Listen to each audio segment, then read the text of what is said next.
The number of people crossing the English Channel in small boats so far this year has exceeded 14,000.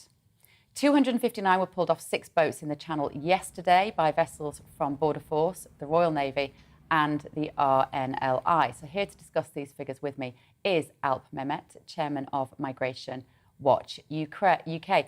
Hello, Alp. Thank you very much for joining us. 14,000. Is that more than an average year?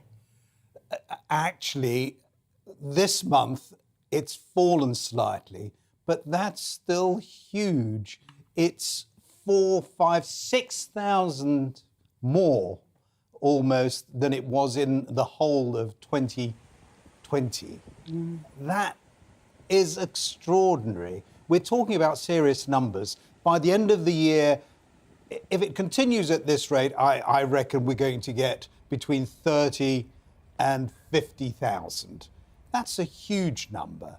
And that's those we know about. There are so many coming across that we don't know about. For example, in 2021, we estimated that there were probably 9,000 more in addition to those who came openly in boats coming across the Channel. So there's a lot going on that we don't actually see. Do you think the reason we've had this spike recently is because of the warning that illegal immigrants would be transferred to Rwanda for processing? And so maybe the thinking is we've got to get there before that starts? I personally, I don't think that's likely, to be honest. People who want to come over here don't care whether there's a few of them going to be sent to Rwanda, whether they are actually ever going to be returned.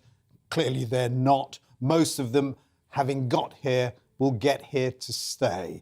That's all they're concerned about, and that's what the traffickers play on. So you mean the Rwanda deal, as we keep calling it, would not be a deterrent, in your opinion, from anybody? I have always said, and I've said many times on GB News, that in itself is not going to be the magic wand. It's not going to solve the problem of illegal immigration across the Channel.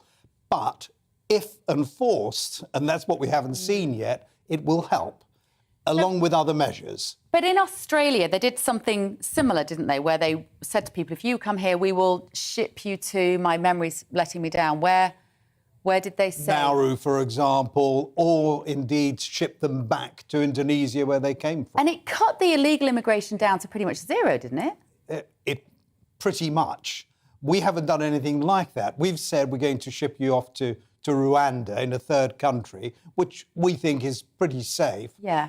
Give them money to set up if they're accepted for asylum there. And we've done nothing. Absolutely nothing has happened. And that's the message that's going over. Actually, they don't mean it. They don't mean it. They don't really care. And it seems that the government is really playing to the gallery. Headlines, we're going to do this, we're going to do that.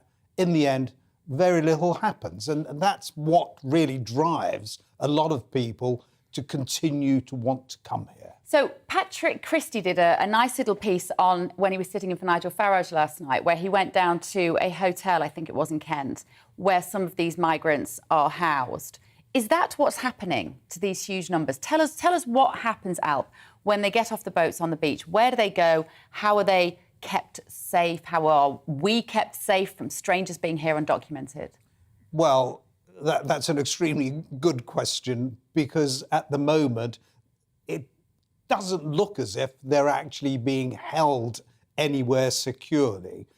They're distributed around the country, having been initially, there's a sift, if you like, and they look to see who's desperately ill, who children, women. Generally, they're sort of set aside.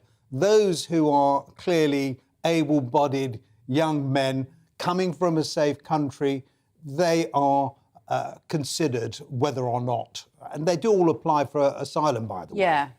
They're considered whether, in fact, they qualify for asylum. While they're waiting for that, they're distributed around the country in hotels. Local authorities, there are a number of local authorities who have agreed to take in asylum seekers like this. But they're not, they go into hotels and then they have the freedom to really mill around in our midst. See, you can see why our viewers I can see why people get so incensed about this. Because it just feels like we have entirely porous borders. Come along, you don't need to have any papers to get here, and off you go, and you can live anonymously. No, that's absolutely right, and you hit on an important point.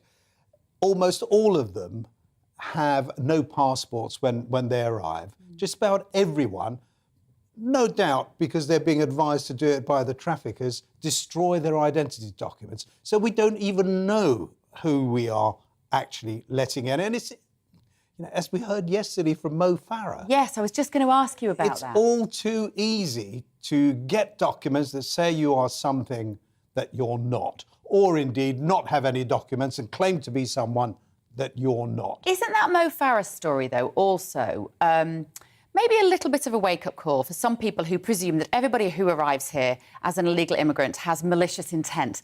I think we have to address that's not the case, is it? You can go on to become a Knight of the Realm and win Olympic gold medals for us. So we do have to not be quite so hysterical about this. Well, of course, but then, Mo Farah is someone special.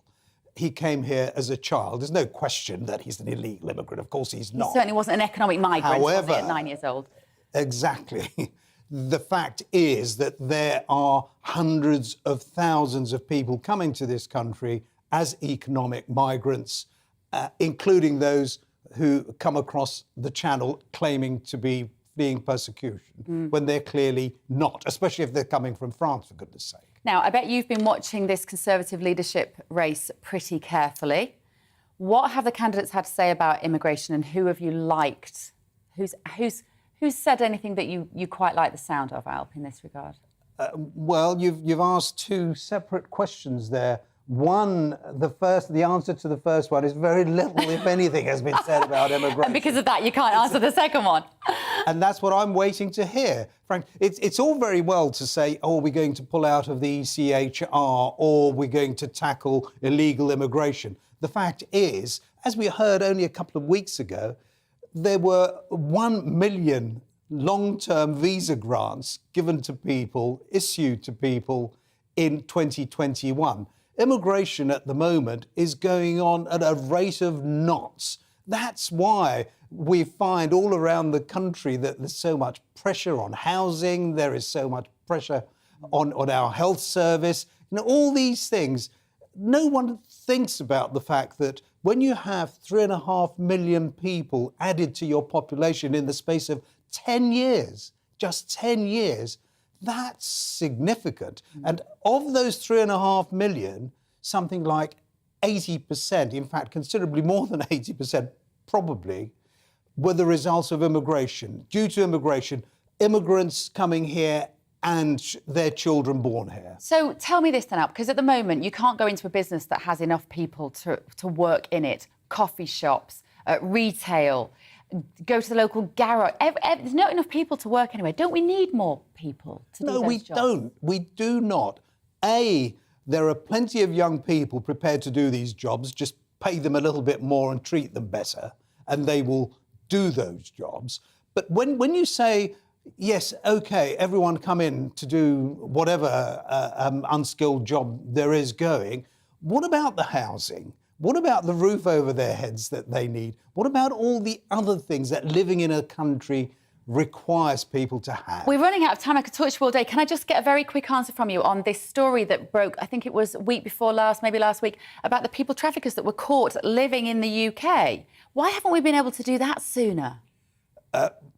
Why, indeed. I mean, the resources actually devoted to enforcement have plummeted. And because of all sorts of reasons, not least of it, the Windrush debacle, because of all that, there's this fear that somehow you can't go in and arrest people, you can't look for people. It's absurd, really. If you're going to have an immigration system, if you're going to have a law, you've got to enforce it as well, and you've got to devote the right resources to doing it.